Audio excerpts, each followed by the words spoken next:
एक ऐसा जंगल जो कि श्रापित है और अपने अंदर से किसी को भी बाहर नहीं निकलने देता, क्योंकि अगर आपने ऐसा करने की कोशिश की तो आप अपनी जान से हाथ धो बैठेंगे, क्योंकि इस जंगल के अंदर रहने वाली बलाएं आपको ऐसा करने नहीं देंगी। तो आखिर ये जंगल क्या है और इस जंगल का क्या राज है? तो दोस्तों चलते हैं और जानते हैं आज की इस शानदार मूवी में। मूवी की शुरुआत होती है और एक सुनसान जंगल में हम एक आदमी को भागते हुए देखते हैं जो कि काफी कंफ्यूज लग रहा था और अपनी घड़ी में वक्त को चेक कर रहा था। वो अपनी जान बचाने के लिए एक दरख्त पर चढ़ता है, लेकिन फूटी किस्मत होने की वजह से वो जिस डाली को पकड़ता है वो टूट जाती है और वो जमीन पर धड़ाम से गिर जाता है और इसका बैग कहीं दूर जा करके गिरता है। ये आदमी रेंगता हुआ अपने बैग की तरफ जाने लगता है, तभी उसे एक खौफनाक आवाज सुनाई देती है और जब ये आदमी उस तरफ देखता है तो ये खौफ के मारे सुन्न हो जाता है और इसकी हालत खराब हो जाती है। वो जो भी चीज होती है वो इस आदमी को खींचकर यहाँ से ले जाती है। इसके बाद मूवी का सीन शिफ्ट होता है और हम मीना नाम की एक लड़की को देखते हैं जिसकी मॉम को मरे हुए 15 साल हो चुके हैं और अब वो एकदम अकेली रहती है। मीना आयरलैंड की एक पेट शॉप पे काम करती थी। मीना की एक जुड़वा बहन भी थी जिसका नाम लूसी था। अब मीना का बॉस इसे वेयर फेस्ट के एक चिड़ियाघर में एक तोता पहुंचाने का काम देता है, इसलिए मीना इस तोते को ले करके यहाँ से निकल जाती है। रास्ते में इसे इसकी बहन लूसी का वॉइस मैसेज भी आता है जो कि इसे कॉल करने के लिए कहती है, लेकिन मीना इसका कोई जवाब नहीं देती। अब मीना भी उसी जंगल से गुजरने लगती है जहाँ पर उस शख्स की मौत हुई थी। जंगल के अंदर जाते हुए इसका रेडियो बिगड़ जाता है और इसकी कार भी यहाँ पर रुक जाती है। अब मीना को यहाँ पर एक बोर्ड दिखता है जिस पर नो पॉइंट टू रिटर्न लिखा हुआ था। अब मीना इस जंगल में कहीं आसपास रहने वाले से मदद मांगने के लिए जाती है, लेकिन मीना को आसपास कोई भी दिखाई नहीं देता, इसलिए वो कार की तरफ आने लगती है, लेकिन वो यहाँ आकर देखती है कि इसकी कार यहाँ से गायब है। अब मीना इस जंगल में खो चुकी थी। अब उसे यहाँ पर बहुत से परिंदे उड़ते हुए दिखाई देते हैं। उसे एहसास होता है कि यहाँ पर कोई है और यहाँ पर उसे एक बूढ़ी औरत दिखती है जिसका नाम मेडलीन होता है।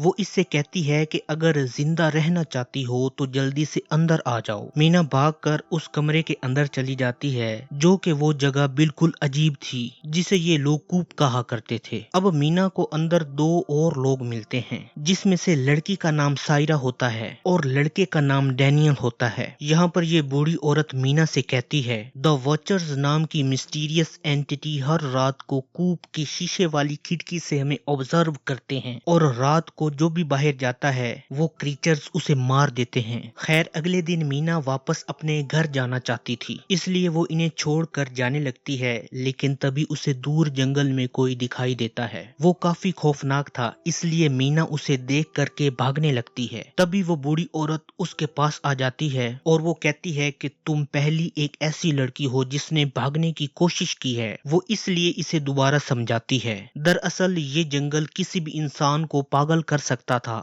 यहाँ पर चारों तरफ कुछ बोर्ड्स लगे हुए थे जो कि एक सर्कल बनाते हैं और अगर आप इस बाउंड्री के अंदर ही रहेंगे तो आप रात को वापस आकर अपनी जान बचा सकते हैं, लेकिन जो भी इस बाउंड्री से पार जाएगा वो मारा जाएगा। यहाँ पर ये बुढ़िया औरत बताती है कि ये बोर्ड्स एक प्रोफेसर ने बनाए थे। दोस्तों सायरा और इसका पति जंगल में आए थे, लेकिन वो अभी तक यहाँ से लौटे नहीं हैं। जॉन वही आदमी था जिसे हमने मूवी की शुरुआत में देखा था। सायरा और डैनियल 5 माह से इस जंगल में फंसे हुए थे। अब मीना इससे पूछती है कि ये वॉचर्स हमसे क्या चाहते हैं, जिस पर सायरा बताती है कि मैरिलीन एक थ्योरी है कि वॉचर्स आपको पागल बना सकते हैं। यहाँ पर सायरा मीना को एक गड्ढा दिखाती है जहाँ पर वॉचर्स दिन के उजाले में रहते हैं और रात में बाहर आते हैं, और जब तक ये सूरज की रोशनी में रहेंगे वॉचर्स इनका कुछ भी नहीं बिगाड़ सकते। अब चूंकि ये लोग वॉचर्स की सीमा में थे इसलिए वो इनका कुछ नहीं बिगाड़ सकते थे, क्योंकि ये उनके बताए हुए रूल्स को फॉलो कर रहे थे, जिनमें से एक था कि शीशे की तरफ कभी भी पीठ मत दिखाना, अंधेरा होने पर दरवाजा कभी भी ना खोलना और उस गड्ढे के पास कभी भी मत जाना और हमेशा सूरज की रोशनी में रहना। और ये रूल्स पिछले कई माह से ये फॉलो कर रहे थे, जिस वजह से ये लोग अभी तक जिंदा बचे हुए थे। रात को मीना शीशे पर उंगली मार करके आवाज करती है। वो कान लगाकर कुछ सुनने की कोशिश करती है, लेकिन उसे कोई भी आवाज सुनाई नहीं देती। तब मैडलीन यहाँ पर आकर मीना से कहती है है कि वो सीधी खड़ी हो जाए ताकि वॉचर्स ठीक से उसे देख सकें। दरअसल जो मैडलीन थी वो इस जंगल में सबसे पहले रह रही थी। इसके बाद मीना को जंगल में खड़ी हुई एक औरत नजर आती है जो कि इसको पहले भी दिख चुकी थी, यानी कि मीना पर भी इस जंगल का असर होने लगा था। यहाँ पर डैनियल से इन्हें पता लगता है कि आज तक कोई भी ऐसा नहीं बचा है जिसने वॉचर्स को देखा हो और वो जिंदा बच गया हो। और चूंकि ये बात मैडलीन ने इसे बताई थी इसलिए मीना इस पर यकीन नहीं करती। वो डैनियल से कहती है कि मैडलीन से जाकर कह दे कि मीना जंगल में खो गई है। वो जानना चाहती थी कि वो वॉचर्स आखिर दिखते कैसे हैं। वो डैनियल से भी कहती है कि क्या तुम नहीं जानना चाहते। और डैनियल की मदद से मीना इस गड्ढे में उतरती है जहां पर उसे 1992 का एक न्यूज़पेपर, एक हैंडी कैम कैमरा और एक साइकिल मिलती है। इस साइकिल को ये लोग बाहर निकाल लेते हैं और यहाँ पर मीना के पीछे एक वॉचर खड़ा था जिसका सिर्फ हाथ नजर आता है, लेकिन सूरज की रोशनी होने की वजह से वो मीना तक नहीं पहुंच पाता और डैनियल मीना को बाहर निकाल लेता है। और मीना ने वॉचर्स का सामान गड्ढे से बाहर निकाल लिया था और ये उन्हीं लोगों का सामान था जिन्हें वॉचर्स ने मार दिया होगा। दरअसल जिस प्रोफेसर ने यहाँ पर सीमा बनाई थी उसने एक पावर सोर्स भी बनाया था, लेकिन इसके बारे में इन्हें पता नहीं था। अब गड्ढे से मिले कैमरे से इन्हें पता लगता है कि इनके ग्रुप के लोग मारे जा चुके हैं, लेकिन ये बुड्ढी इन्हें नॉर्मल रहने के लिए कहती है। वो मीना से पूछती है कि तुम बताओ कि तुमने गड्ढे में क्या देखा। वो बुड्ढी से झूठ बोलती है और कहती है कि मैंने तो कुछ नहीं देखा, लेकिन तभी कोई दरवाजे पर नॉक करता है। बाहर सायरा का पति जॉन था जो कि अंदर आना चाहता था और वो काफी बुरी तरह से घायल भी था, लेकिन मैडलीन सायरा को दरवाजा नहीं खोलने देती क्योंकि ये वॉचर्स की चाल हो सकती है, क्योंकि वो कभी भी इंसानों को रात को जिंदा नहीं छोड़ते। यहाँ पर मैडलीन को ये भी पता लग जाता है कि मीना ने रूल को ब्रेक किया है और वो उस गड्ढे में गई थी और इसमें इसकी मदद डैनियल ने की थी। इस बात पर इनमें बहस छिड़ जाती है, लेकिन सायरा अपने पति जॉन को अंदर लाना चाहती थी, इसलिए वो मैडलीन के कहने पर जॉन से पूछती है कि बताओ मैं कौन सी बुक पढ़ रही थी, जिसका सिर्फ जॉन को पता था, लेकिन जॉन इसका जवाब नहीं देता।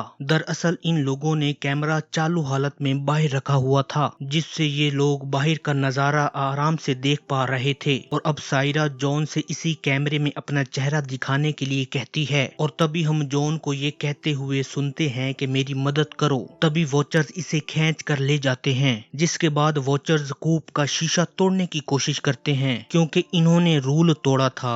तभी मैडलीन इन्हें बचाने के लिए इनके सामने खड़ी हो जाती है और अगले ही पल सब कुछ रुक जाता है। अब अगले दिन मैडलीन इस साइकिल को वापस उसी गड्ढे में फेंक देती है जिसे वॉचर्स खींच लेते हैं और अब मैडलीन चाहती है कि अब ये लोग कोई रूल न तोड़ें। अब जैसे जैसे सर्दियां आने लगती हैं ये लोग एक दूसरे के खिलाफ हो जाते हैं। सायरा अभी तक अपने हस्बैंड की मौत के सदमे में थी। वो वापस उसी गड्ढे में जाना चाहती थी जहां पर वॉचर्स उसके पति जॉन को ले गए थे, लेकिन मीना इसे ऐसा करने से रोकती है और कहती है कि ये जंगल तुम्हारे दिमाग से खेल रहा है। तभी हमें डैनियल की आवाज सुनाई देती है। तभी ये दोनों भागती हैं और देखती हैं कि डैनियल ने मैडलीन को बांध दिया था और वो यहाँ से रफू चक्कर हो जाता है। दरअसल जंगल डैनियल के दिमाग पर असर डालने लगा था। डैनियल को रोकने सायरा उसके पीछे जाती है और मीना मैडलीन को खोलती है। अब सूरज डूबने वाला था। अब मीना और मैडलीन कूप के अंदर जाने के लिए दौड़ती हैं, लेकिन डैनियल ने सायरा को अंदर ले करके दरवाजा अंदर से बंद कर दिया था। अब मैडलीन मीना को एक जगह पर ले जाती है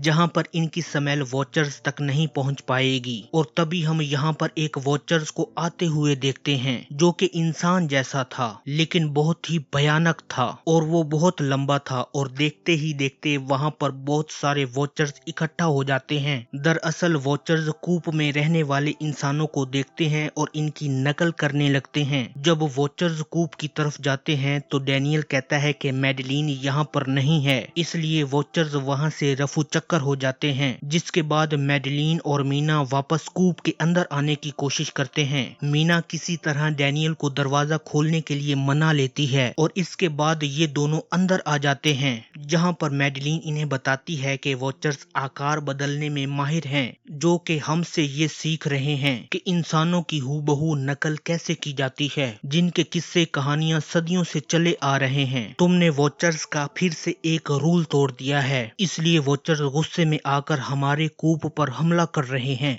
मैडलिन बताती है कि मैंने एक बार एक वॉचर्स को देखा था, उसने खुद का ही हम शक्ल देखा था जो कि हूबहू मेरी जैसी नजर आ रही थी। इसका चेहरा बहुत ही ज्यादा अजीब था। अब इन लोगों को एक रास्ता मिलता है जो कि बंकर की तरफ जाता है। ये लोग वहां पर जाते हैं और ये बंकर उसी प्रोफेसर ने बनाया था जिसने ये कूप बनाया था। यहाँ पर उस प्रोफेसर की वीडियो मिलती है जिसमें दिखाया जाता है कि प्रोफेसर इस जंगल में जानवरों पर रिसर्च की गर्ज से आया था, लेकिन बाद में उसने एक वॉचर्स को पकड़ा जिसके साथ उसकी दोस्ती काफी गहरी हो गई थी। और जब ये प्रोफेसर का लास्ट वीडियो देखते हैं तो वो प्रोफेसर इनको बताता है कि इस जंगल से कैसे निकल सकते हैं। उसने बताया कि तुम लोग वहीं जाएं जहां पर अपनी बोट नदी के पास छोड़ी थी और वहां जाने का रास्ता उन्हें पक्षी बताएंगे। साथ ही वो रिक्वेस्ट करता है कि मेरी रिसर्च को नष्ट किया जाए क्योंकि कुछ चीजों का दफन रहना ही ज्यादा अच्छा होता है। वीडियो में हम देखते हैं कि जिस वॉचर्स को इसने पकड़ा हुआ था वो उसकी और अपने आप को जान से मार देता है। इसके बाद ये वीडियो खत्म हो जाता है। अब अगले दिन ये लोग मार्क के सहारे वॉचर्स की सीमा तक पहुंचते हैं जहां पर मीना का वो तोता जंगल में उस नदी का रास्ता दिखाता है। रास्ते में मैडलिन इन्हें पत्थर का एक निशान दिखाती है जिसमें परियों को कैद कर रखा था